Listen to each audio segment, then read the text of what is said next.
देखिए question number 4 जो है वो क्या है, द एंगल ऑफ एलिवेशन है of the top of the tower from A point on the ground. देखो कोई भी टावर होगा, खंबा होगा, वो जमीन के ऊपर होगा। ये मैंने मान ली है जमीन और इसको क्या मान लिया मैंने, टावर। ठीक है, क्या बोला angle of elevation. Angle of elevation का मतलब क्या होता है, जब मैं किसी चीज को नीचे से ऊपर की तरफ देखता हूँ ना तो उसे क्या बढ़ता है, एंगल बढ़ता है, तो उसको एंगल ऑफ एलिवेशन बोला जाता है।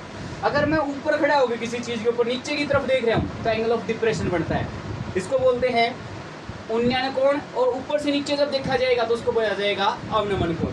जैसे मैं नीचे खड़ा हूँ, अगर मैं ऊपर की तरफ देखूंगा तो उसके साथ एंगल बनेगा कुछ ना कुछ, तो उसको बोलते हैं एंगल ऑफ एलिवेशन यानी कि उन्नयन कोण। और मैं जब ऊपर किसी चीज के ऊपर खड़ा होकर नीचे की तरफ देखूंगा तो उसको बोलते हैं अवनमन कोण, एंगल ऑफ डिप्रेशन। ठीक है, तो इसने बोला एंगल ऑफ डिप्रेशन है, नहीं एलिवेशन है on the ground of A floor on the ground भैया। ये फ्लोर है हमारा धरती, और इसके ऊपर क्या करना है, एंगल ऑफ एलिवेशन ऊपर की तरफ बनाना है top of the tower. Tower के टॉप पे कितने डिग्री बोला गया है भैया, 30 डिग्री। फिर उसके बाद क्या बोला गया है, which is 30 metre away from the foot of the tower. जो पॉइंट दे रखा है ना ग्राउंड के ऊपर, ये जो है 30 मीटर दूर है, कहाँ से, इसके खंबे के पाद बिंदु से। फुट ऑफ द टावर यही होगा, नीचे वाला भाग। तो यहाँ से लेकर के और कहाँ तक है, यहाँ तक कितने मीटर है भैया, 30 मीटर। ठीक है, अब आगे देखिए, फिर क्या निकालना, find the height of A tower. देखिए मैंने कल आपको बताया था एक चीज आपको मिलेगी और दूसरी चीज आपको निकालनी होगी। तो मान लेते हैं इस ट्रायंगल का क्या नाम है, ABC। फिर क्या लिखना है, इन ट्रायंगल ABC। फिर उस किसमें, ABC के अंदर क्या निकालना, हमें AB को निकालना है। AB दिया क्या हुआ है, BC दिया हुआ है। देखो यहाँ पे 90 डिग्री का एंगल बनेगा, गति के साथ टावर बढ़ाएगा, और 90 डिग्री के टक्कर वाला कर्ण यानी कि हाइपोटेनियस। इस पे दो कोण बने हुए हैं, दो एंगल बने हुए हैं, तो ये बेस या फिर क्या भैया हमारा आधार, आधार या फिर बेस। और ये वाला क्या बच गया, परपेंडिकुलर या लंब भैया। AB तो क्या है मेरे पास, AB मेरा लंब है, लंब यानी कि परपेंडिकुलर। और वही BC मेरा क्या है, BC मेरा है आधार यानी कि बेस। और हमने पढ़ रखा है हिंदी मीडियम में लाल बटे कक्का, और इंग्लिश मीडियम के अंदर पंडित बद्री प्रसाद हर हर बोले। देखिए क्या है मेरे पास, L बटे ए साइन कोस 10 पे आती है ना बात है, और इसमें क्या है P/B साइन कोस 10 P/B 10 हो जाएगा। कितने डिग्री होगा सोनी जी, 30 डिग्री है तो 30 डिग्री। ठीक है, AB को हमें निकालना है, AB को हम क्या रखेंगे, AB। BC हमें गिवन है, कितना है 30, इज इक्वल टू 10 30 की वैल्यू क्या होती गुंजन, 1/√3, 1/√3। ये 30 भाग में उधर जाएगा गुणा में, तो 1 के साथ 30 की गुणा करेंगे 30 और बटे में √3। हमें पता है जब भी रूट नीचे आएगा तो हम क्या करेंगे, रैशनलाइज डिनोमिनेटर, उसको हिंदी में हर का परिमेयकरण बोलते हैं। कैसे होता है, जो भी रूट वाली टर्म आई हुई है उसी से गुणा, उसी से भाग, उसी से मल्टीप्लाई करो, उसी से डिवाइड। तो ये क्या हो जाएगा, देखिए AB इज इक्वल टू 30 की √3 के साथ मल्टीप्लाई करेंगे 30√3, और नीचे √3 इंटू √3 3 होता है भैया, 3 × 1 = 3, 3 × 10 = 30। तो AB हमारे पास कितना आया, 10√3। और ये मीटर में दे रखा, तो ये भी किस में होगी, हाइट है मीटर में। तो खंबा इतना। ठीक है, समझ में आया, कोई दिक्कत। चलो अगला क्वेश्चन देखते हैं। 5th क्वेश्चन देखिए 9.1 एक्सरसाइज का। डायग्राम अगर आप बना लेते हो तो आपको आगे प्रॉब्लम नहीं आएगी। क्या बोल रहे हैं अभी, एक kite is flying at the height of 60 metre away the ground. एक पतंग जो है भूमि से 60 मीटर ऊंचाई पे क्या कर रही है, उड़ रही है। तो ये मान लेते हैं पतंग है, और यहाँ पे मैंने मान ली है हमारी जमीन। इससे कितनी मीटर ऊंचाई पे उड़ रही है, 60, तो ये 60 मीटर हो गया। ठीक है, फिर उसके बाद इसने क्या बोला, the string attach to the kite is temporary tied to a point on the ground. जो स्ट्रिंग का मतलब होता है धागा, जो धागा पतंग से बंधा हुआ है वो कुछ समय के लिए क्या कर दिया गया है, जमीन पे बांध दिया गया है। मान लेते हैं ये धागा है और ये मैंने क्या कर दिया, जमीन के साथ है टाइट कर दिया, बांध दिया गया। ठीक है, उसके बाद क्या बोला गया है, द एंगल ऑफ एलिवेशन है of the string with the ground is 60 degree. Angle of elevation है किसका भैया, स्ट्रिंग विद द ग्राउंड, धागे का जमीन के साथ उन्नयन कोण कितने डिग्री बताया है? 60 डिग्री। ऐसे ही होगा। फिर उसके बाद इसने क्या बोला है?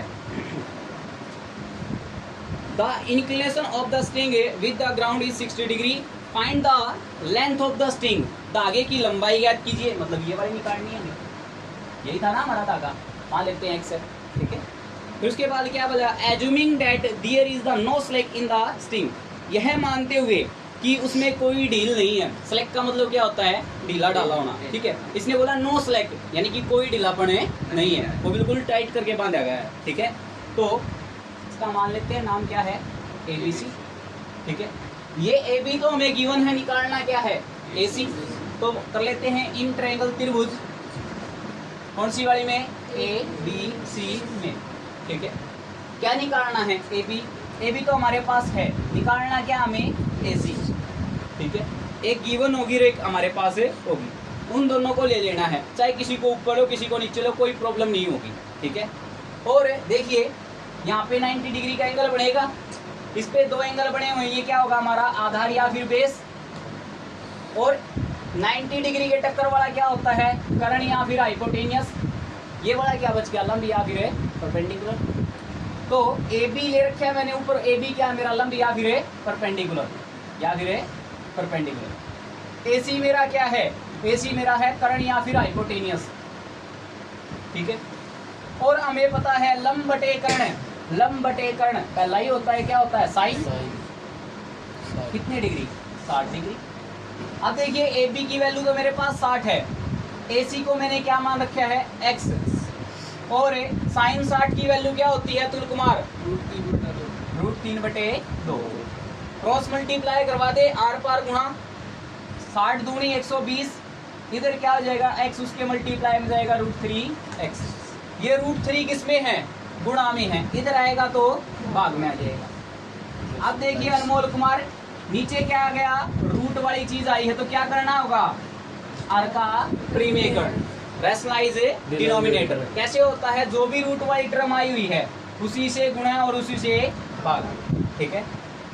देखो 120 √3 और √3 गुणा √3, 3 से कैंसिल करो, 3 एकम 3, 3 चौके 12, तो क्या आ गया? 40√3।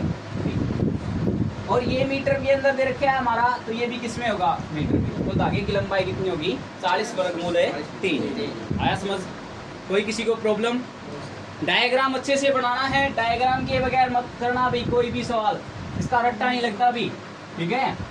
अगर आ जाएगा तो अच्छे से समझ में आएगा, वरना बिल्कुल नहीं आएगा, ठीक है। क्वेश्चन नंबर देखते हैं 6। 1.5 मीटर टॉल बॉय, 1.5 मीटर लंबा लड़का, is standing some distance from a 30 metre tall building, वो 30 मीटर ऊंचे भवन से कुछ दूरी पे खड़ा है। देख ले, ये बच्चा मान लिया मैंने, ठीक है। कितने मीटर लंबा है? 1.5 मीटर। ये कुछ दूरी पे किसके सामने खड़ा है? एक 30 मीटर ऊंची बिल्डिंग। ये 30 मीटर ऊंची मैंने क्या ले ली है? बिल्डिंग, ठीक है। समझ में आया? देखो कोई भी चीज है, देखिए मैं हूँ, अगर मैं इसके सामने खड़ा हूँ, यहाँ तक कोई एंगल नहीं बनाएगी, 0 डिग्री एंगल। इससे अगर मैं ऊपर की तरफ देखूंगा तब एंगल बनना स्टार्ट होगा, ठीक है। देखिए मान लेते हैं ये मेरी कोई लाइन है, अगर यहाँ तक कोई लड़का खड़ा है तो इसके ऊपर तो कोई एंगल नहीं बनेगा, ये तो इक्वली चलेगा। लेकिन मैं इससे ऊपर देखता हूँ ऊपर की तरफ, तो एंगल बनना शुरू हो जाएगा, ठीक है। तो यहाँ तक तो कोई एंगल नहीं बनेगा ना, है ना।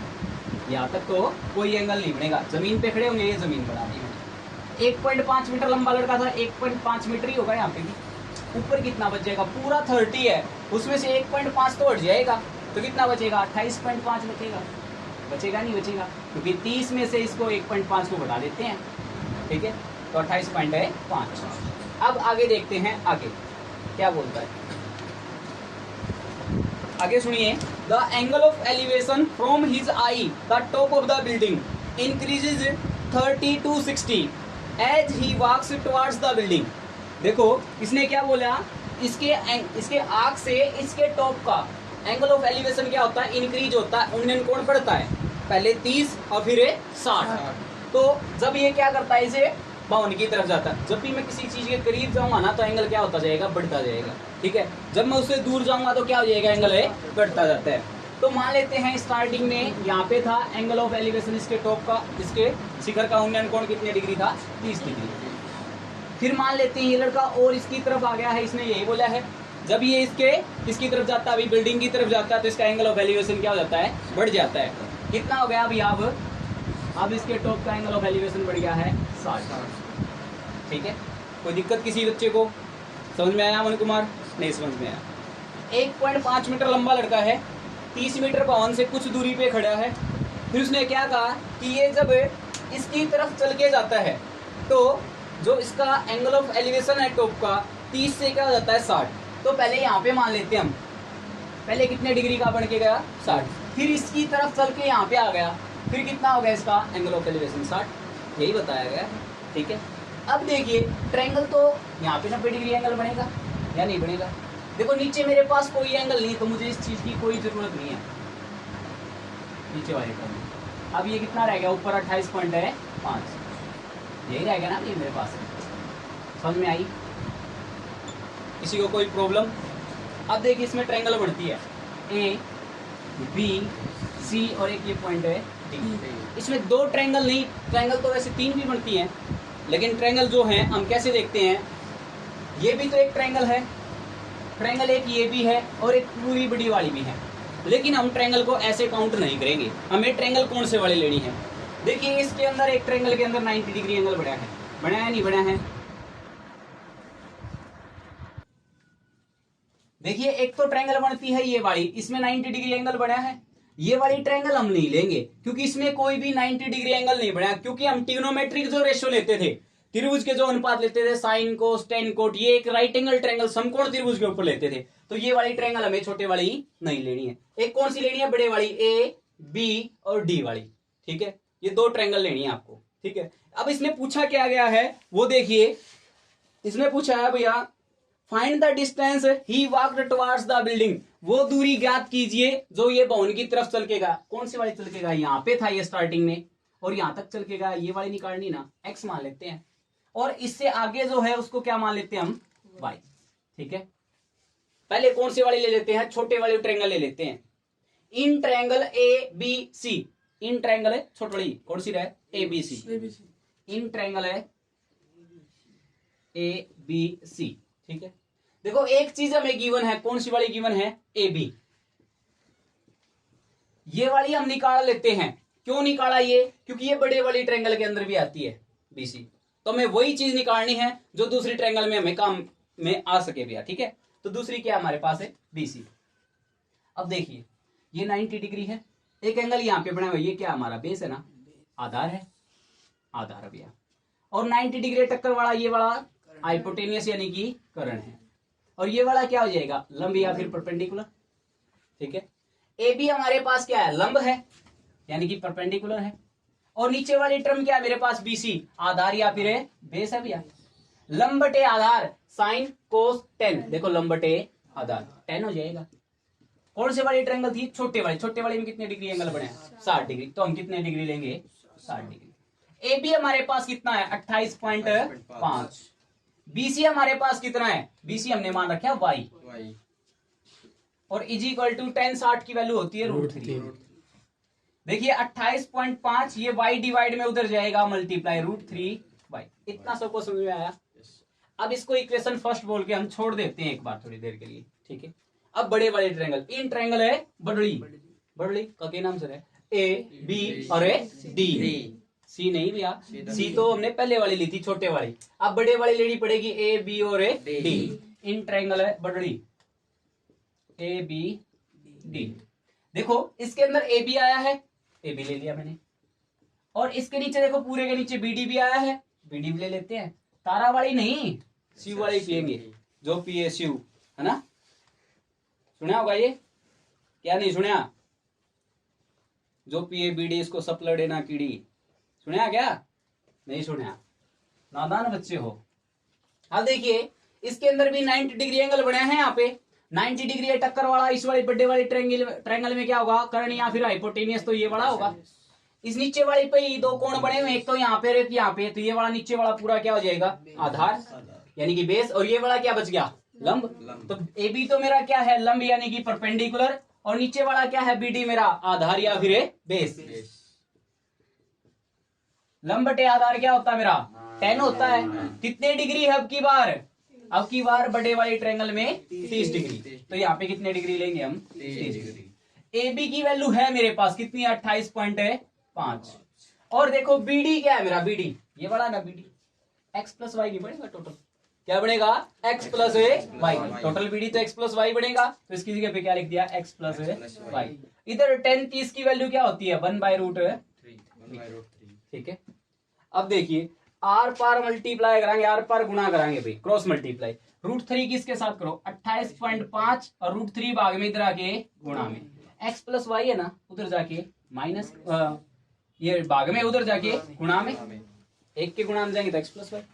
अब देखो y की क्या मेरे पास वैल्यू है √3x 3y की है तो अकेली y की निकल सकती है ना। तो अकेली y की मैं वैल्यू निकाल देता हूं या फिर 28.5 की वैल्यू भी निकाल सकते हैं।